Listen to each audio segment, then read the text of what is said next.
Sustraia saioa berriro hasi da, eta Ordiziatik abiatuko gara, asteazkeneko azoka berezi antolatu baitzuten Euskal Jaien astearen barruan.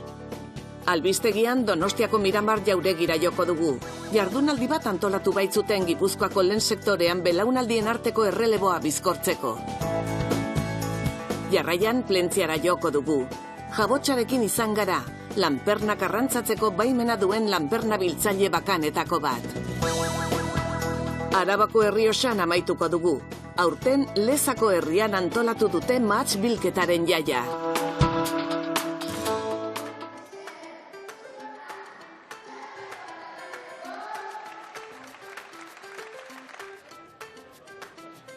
Ordiziak berriro ospatu ditu Euskal Jaiak, eta erraz pentsatzekoa denez, egunik ospetsuena irailaren 10ean izan zen, asteazkena, ardi-gazta lehiaketarekin.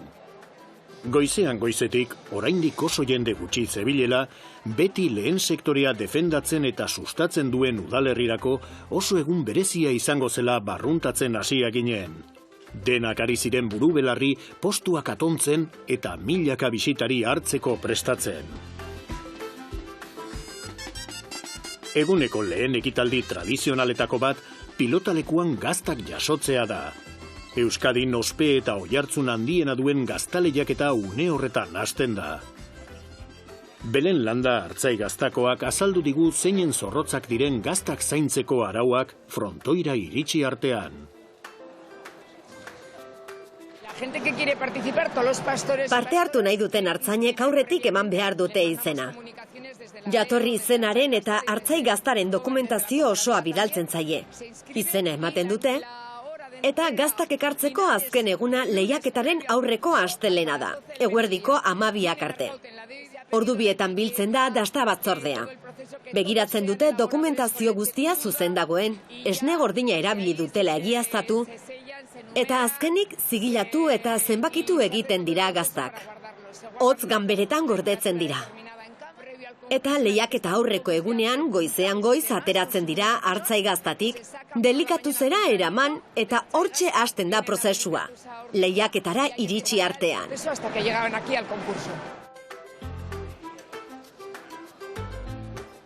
Ordiziako asteazken guztietako azokarako ere oso egun berezia da. Ekoizleek euren baserrietako produkturik onenak erakusten dituzte, eta egun horretan, ohiko erosleak Ordiziako jaiegun berezi honetaz gozatzera etorritakoekin batzen dira. Garagartza plazan, abeltzainak euren Piriniar abere ederrak prestatzen ari ziren, ondoren egitekoa zen Gipuzkoako arraza autoktono horren lehiaketarako. Gainera, asteazken berezi honetako edizio guztietan bezala, Joi Eskatarain plazan, fruta eta barazki lehiaketa eta hainbat erakusketa antolatu ziren. Euskal Olioa kasu. Iñaki Larrañaga epaimaikide eta eskarmentu handiko kideak fruta eta barazkien irabazleak aukeratzeko zailtasuna baloratu zuen. Barazkin pixkat zaila eukideu, zatik, lau zeuden nivela altuakin, eta 3 saria bakarri daude, orduan bereizteko, hor begiratu behar dugu, kantitatea, kalidadea, gero aurkezpena, nola daukaten garbitasuna, eta bar, frutan garbiagoa, zatik, diferentzia handiago zeuden, orduan 3 sariak ondo eman dugu. Hernaniko Maili Iradik irabazi zuen fruten atala eta Uarte Arakilgo Asier Ordoñok barazkiena. Oñatiko Jose Pablo Larreak lehen 2 postuak eskuratu zituen Euskal Olioaren 4 ataletan. Desagertzeko arriskuan dagoen hegazti arraza hau sustatzeko erakusleio bikaina da Ordizia. Gipuzkoako Piriniar ganaduaren lehiaketan abereak desfilatzen hasi ziren atal bakoitzeko alerik onenak aukeratzeko. Arrasateko Aitor Aranak hainbat sari eskuratu zituen, baina oro har garrantzitsuena abelburu guztien maila altua izan zen. Urtetik urtea arrasa hobeagotzen nahi da, hobeagokuntza genetikoa eta selekzioaren ondorioz, Eta hori dela eta baita ere, txapelketan urtetik urtea ganado hobia etortzen da. Orduan, maila benetan bikaina da gaur hemen ikusten nahi geana. Hasi besteik ez egin txapelketakin, baina ikusten dugu ikusi dugun animali oso maila honekoa diala. Piriniar arrazaren haragia bikaina da eta garrantzitsua da horren kontsumoa sustatzea merkatuan ura ondo identifikatuz. Posto honen bidez nahi dana pixket ezagutarazi Pirinika arrazako haragia eta hori ez, askotan ez ga kontziente ze haragi jaten egian eta balorean jarri nahi da hemen arraza Pirinikoak haragi ona emateula eta zapore honekue posto honekin nahi da pixket jendia ezagutaraztie haragi hori merkaur erten dagoen bintzet kontziente izan da nintzen jaten nahi dan eta bertako produktua jaten nahi dara. Pilotalekuan berriro, epaimai zabalak gaztarik onenak aukeratzen ziarduen finalan dira sartu ziren 14 gaztak bereizi arte. Roberto Ruizek lehiaketako gazten maila altua zitzegin zigun. Dastatu ditugun gazten kalitatea itzela da. Gazta guztien hildoa erregularra da, prestaketa garbiak dira, eta eskulana muturreraino eramaten da, kalitate eta osasun aldetik. Pedro Subijana, epaimaiko presidenteak, lotura estua du lehiaketa honen jatorriarekin. Nire lehen epaimaikide argazkia, 76. urtekoa da. Eta orduzkeroztik urtero etorri naiz eta nire hitzordu kutxuna da. Aldaketa asko izan dira, oberako. Eta une honetan lehiaketa ospe handia lortu du nik uste. Arro sentiarazten gaituen gure lurreko produktu bat izateaz gain, sektore osoa jartzen du balioan. Ezin garrantzitsuagoa da. Importantísimo. Epaimaiak eztabaidatzen jarraitzen zuen bitartean, betidanik Euskal Artzaintza defendatu duten 3 lagun ospetsu omendu zituzten, Fermin Leizaola, Luis de Lezama eta Jose Mari Ustarroz. Idiazabal Gaztaren kontseilu arautzaileak kanpaina baloratu zuen eta ekoizpena handiagotu dela azpimarratu zuen. Nahiko kanpaina hona izaten ari da, oraindik ez daukagu datuak bukatuta zen, oain arte ia egon dira Araba alden oraindik ekoizten, ordu, azkenengo datuak faltatzen die, baina nizo posatzen dute produzio igoera bat izango dugula uneko 8koa pasaden urtearekin konparatuta, eta kalitate aldetikan oso emai altugoa gai. Udaleko, Aldundiko eta Eusko Jaurlaritzako agintariek Imanol Pradales lehendakaria buru zutela, artzainen lana babestu zuten euren presentziarekin. Eskaparate bat da, urtean zehar egin den lanaren ekoiztu den produktuen eskaparate bat, eta, orduan eta gehiago ezagutzera eman eta gehiago prestigiatu, nik uste produktua balorean jartzen dela, eta hori oso garrantzitsua da, ze horren atzetikan daude hartzainen urte osoko lan bat, ja ez produktua bakarrik ekoizteko, baizik eta naturringurunea eta biodibertsitatea eta zaintzeko. Alde hortatikan nik uste garrantzi handia daukala. Eta azkenean, irabazleen unea heldu zen. Ondarrek 5. postua eskuratu zuen, Loperenak 4., Ipinaburuk 3. eta Kortariak 2. Gaztandegi irabazlea La Leze izan zen, eta azken 10 urteetan 3 aldiz irabazi duenez, Urrezko Kutxa saria ere jaso zuen.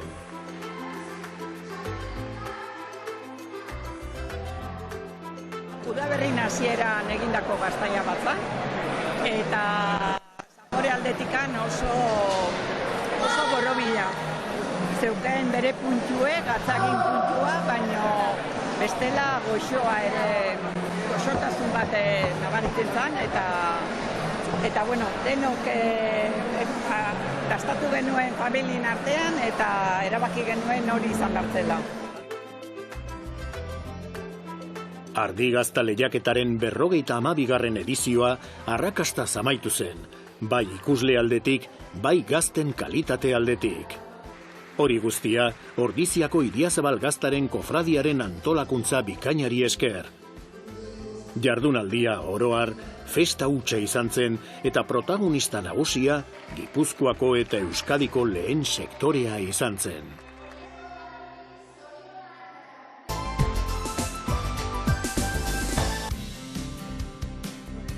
Udako ikastaroen barruan, jardunaldi interesgarria antolatu zuten, irailaren 11an, Donostiako Miramar jauregian.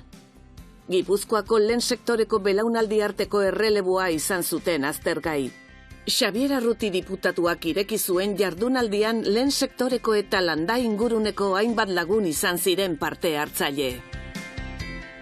Badakizue lehenengo sektoren, Gipuzkoan beste hainbat sektoretan bezala, erreleboa emateko zailtasun berezik badauzkeula, eta guk administrazio bezala, saiatzen geana da alde batetik, betiko ohiko programa, dirulaguntza programa horiek, eta sektoretik gertu egoten, baina beste alde batetik, berritzaileek izan leitezken eta osagarrik izan litezken beste ekimen batzuk aurrea ateatzen saiatzen ari gea, ez?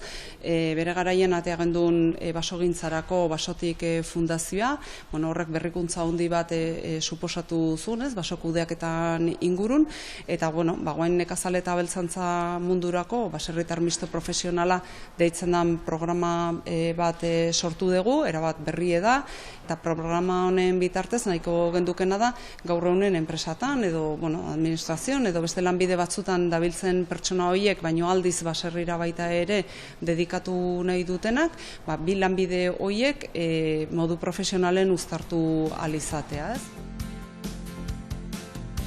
Abian jartzen ari diren ekimen guztiek Gipuzkoako nekazaritza eta abeltzaintza gaztetzen lagunduko dute.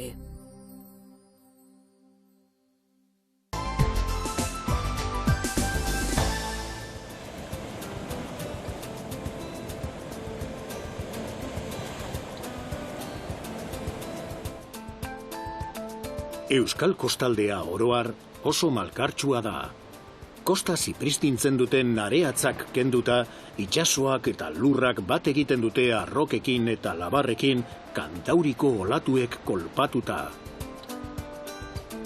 Multzo horrek marrazten duen paisaia miresgarria eta ikuskizun ezin ederragoa da. Gainera, habitat ezin hobea da lanpernentzat, itsaskirik preziatuenetako batentzat. Plentziako portuan jabotsarekin elkartzekoak gara. Euskadin lanpernak harrapatzeko baimena duen itsaskilarietako bat da. Goiz da oraindik, itsasbera goizeko 10 aldera hasten baita. Jabotsa lan ekipamendu guztia prestatzen ari da. Txikitatik aritzen da itsaskiak eta lanpernak biltzen, familiatik datorkiota.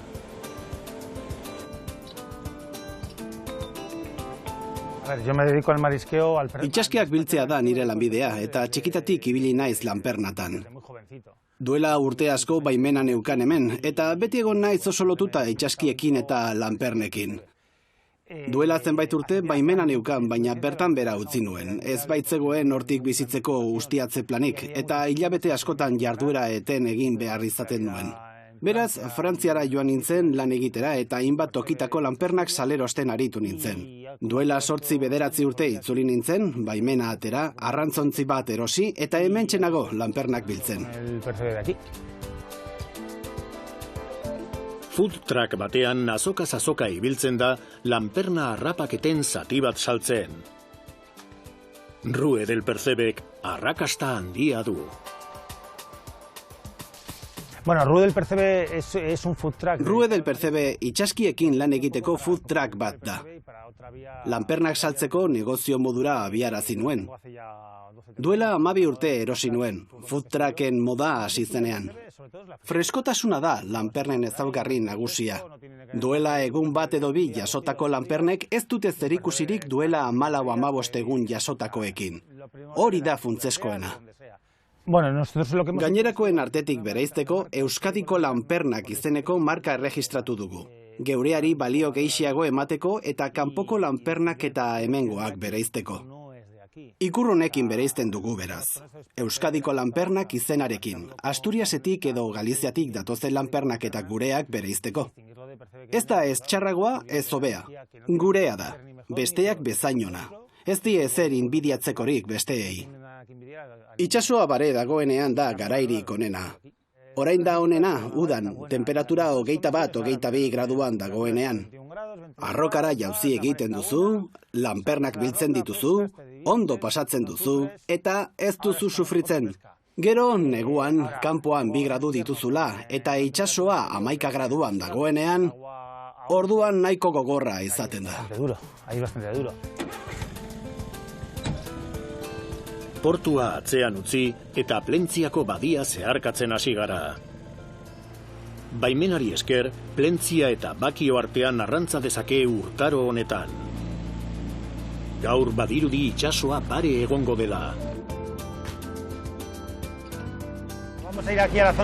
Gorliz aldera joango gara. Leku erraz batean grabatu ahal izateko eta nahiko lasai egoteko. Gaur badirudi itsasoa bare dagoela, baina gauza bat da ibaian edo badian eta beste gauza bat itsaso zabalean. Asko aldatzen da. Bare egongo dela uste duzu, baina egoera korapilatxua topatu dezakezu. 2 ordu zaritzen naiz arrantzan uretan. Gauzak prestatzen eta ona etortzen denbora gehiago joaten da. Baina lanpernak biltzen 2 ordu bakarrik. Gero, tresna guztiak bildu, aingura jaso, eta pixkanaka portura itzultzen naiz. Denbora behar da horretarako.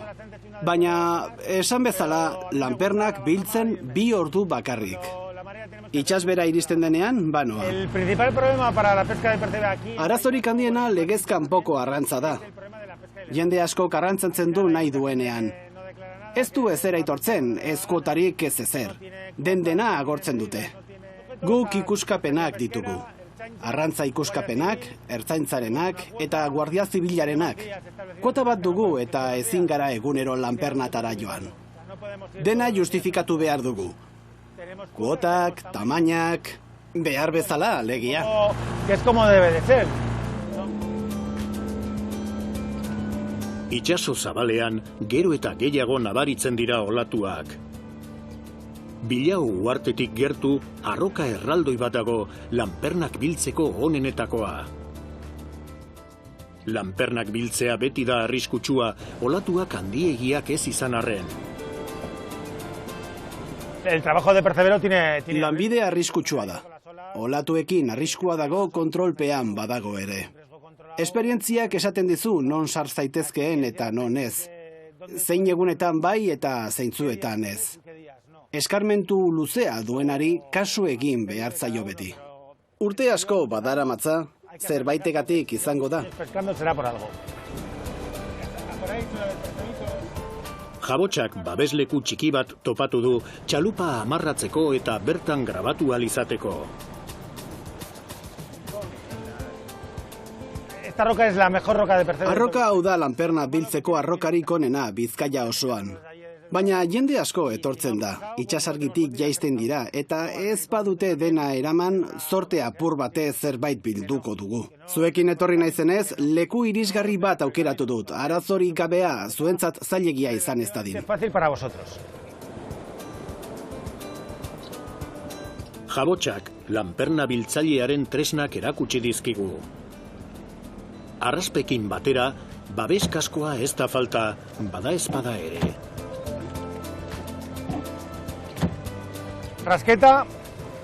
Arraspa hauek nik neuk egin ditut, nire erara. Kaskoa ezinbestekoa da, eta poltsa saredun bat. Lanpernak sartzean ura isuri dadin. Neoprenoa oso garrantzitsua da hotza eta urradurak saiesteko. Eta eskularruak ere bai, eskuak txikituko ez baditugu. Ekipo hartuta, lehorrera salto egin eta ordu laurden batez arroka puntazorrotzen artean ibili gara.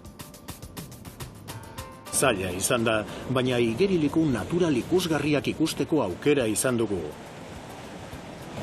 Gorlizko itsasargiaren azpian gaude.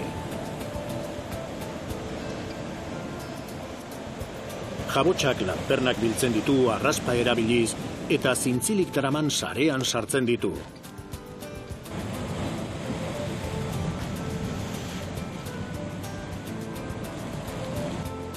Olatuek jo egiten dute, baina Zalu eta Trebe mugitzen da. Hori bai, garbi dago jarduera arriskutsua dela.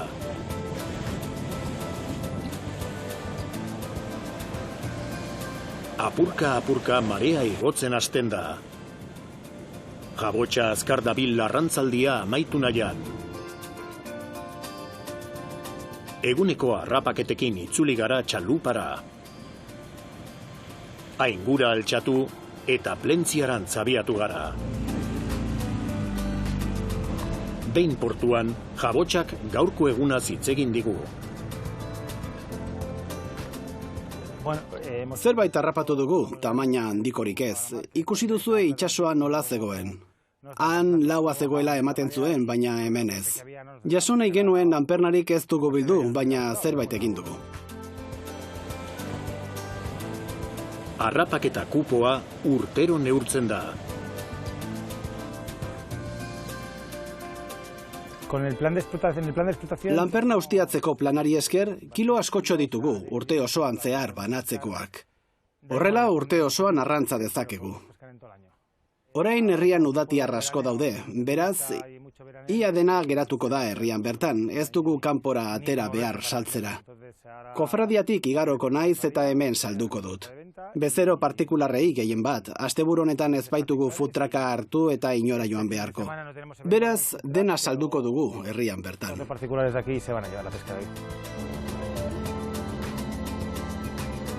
Bihar Jabotxa arrantzatzera irtengo da berriro. Badaki lanpernatan ibiltzea arriskutsua dela, baina lanperna biltzaileei esker gure kostaldean daukagun jakigozoaz dastatzeko aukera dugu.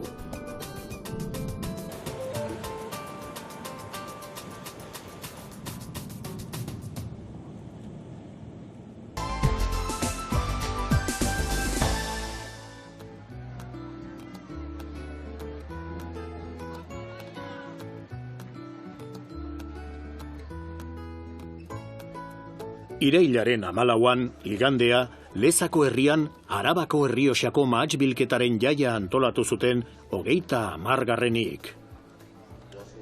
Goizean goizetik, udalerri txikia milaka bisitari hartzeko prestatzen hasi zen, jai giroak erakarrita denak. Ekitaldi ofizialak, Marine Gorosperen aurkezpenarekin hasi ziren, Bastirako istorta lantzataldea eta Ekorako dantzataldea lagun. Soinua berriz, Guardiako dultzaineroek jarri zuten. Oso goiz izan arren, plaza eta udalerri txikiaren inguruak jendez beteta zeuden. Horrelako egun berezi batean herriko ateak zabaltzea, harro egoteko modukoa da bertokoentzat, Arabako Errioxako nekazariek egiten duten lanaren emaitza erakusteko eta lur honetako tradizioen zaporea partekatzeko modu polita data. Lehen matxbilketaren jaia antolatu zutenetik erretiroa hartu zuen arte, sustraia saioa urteluzez aurkeztu zuen Luis Mari Bengoaren laguntza eta babesa izan ditu jaionek. Hemen, Lezan, omenaldia egin zioten egindako lan handiagatik. Ekitaldi ofiziala amaitu ostean, gure lagun apartarekin hitz egin genuen. Pozgarria da, honako egun bat pasatzea betetzea, jaketa egin duen lana urteotan, hor ikusi da. Hor ikusi dugu bai ere, sustraiaren lana, horrekin egun eta gaude lehenengoko arloan, eta ez bakarrik ardo munduan, bai komarka osoaren munduan, bai euskara munduan, eta horre egon gara pozik eta bizi-bizik, hau bizik egon dedin, eta gure Euskal Herria zabal-zabal edo zabalago egon dedin. Baina eguneko protagonista jaiaren pregoilaria izan zen dudarik gabe. Oscar de Marcos futbolari ohia eredu izan da, bai bere ibilbide profesionalean, bai bere ibilbide pertsonalean. Lur honetako seme unkituta zegoen mahastizain hoietako asko senide eta adiskide baititu. Mahastizainek aurtengo urtezaila salbatzeko egin duten alegina azpimarratu zuen. Niretzat harrotasun handia da jai honen pregoilaria izatea. Oso egun berezia da eskualdeko jendearentzat. Jaiak lotura handia du ardoarekin, horixe baita hemen hobekien zaintzen duguna. Urte zaila izan da sektorearentzat eta maila honeko pregoia ematen saiatuko naiz. Euskadiko, Aldundiko eta herriko agintariek beti babesten dituzte Arabako Errioxako mahastizainak euren egun handian. Are gehiago, klima aldaketak eta mildiuak usta murriztu duten urte batean. Normalmente en un año normal. Ohiko urte batean, mildiuaren aurkako 4 edo 5 tratamendu ematen dira. Aurten berriz, 9 eman dira. Beraz, egoerari aurre egiteko kostua biderkatu eginda. Dekretu bidez, laguntza berezi bat emango dugu.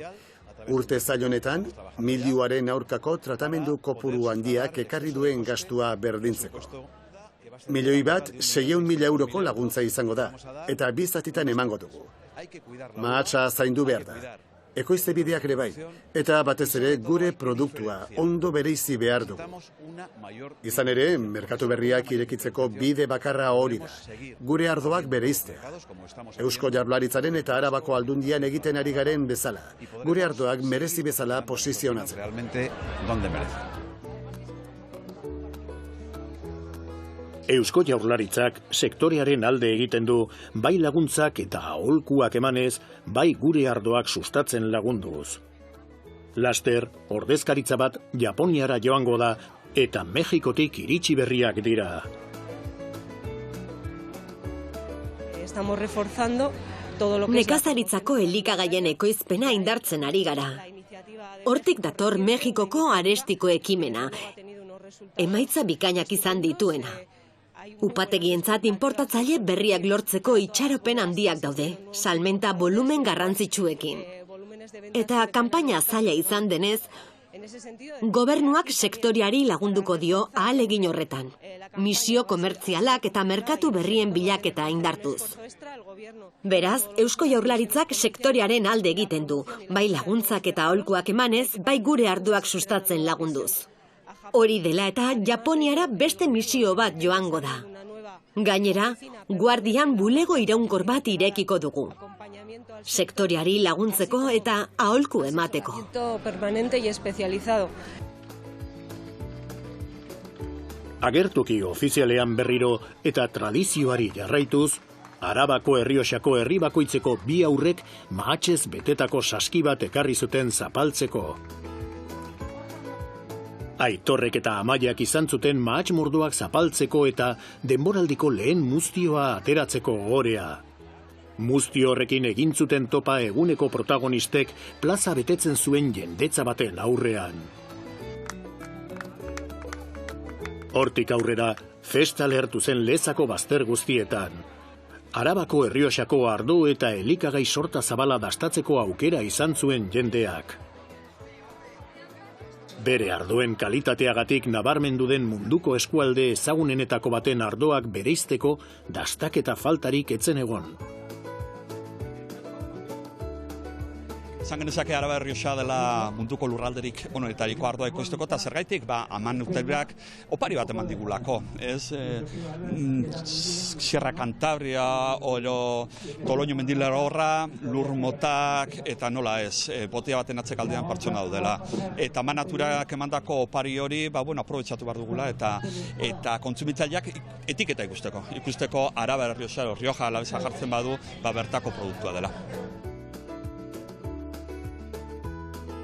Bollur gastronomia elkarteko kideak arduratu ziren Bazkari herrikoiaren menua prestatzeaz. Txal gixatua prestatu zuten 1.200 nanoa guztira. Txal gixatua patatekin ari gara prestatzen. Eta 1.000 eta 1.200 nanoa artean aterako dira.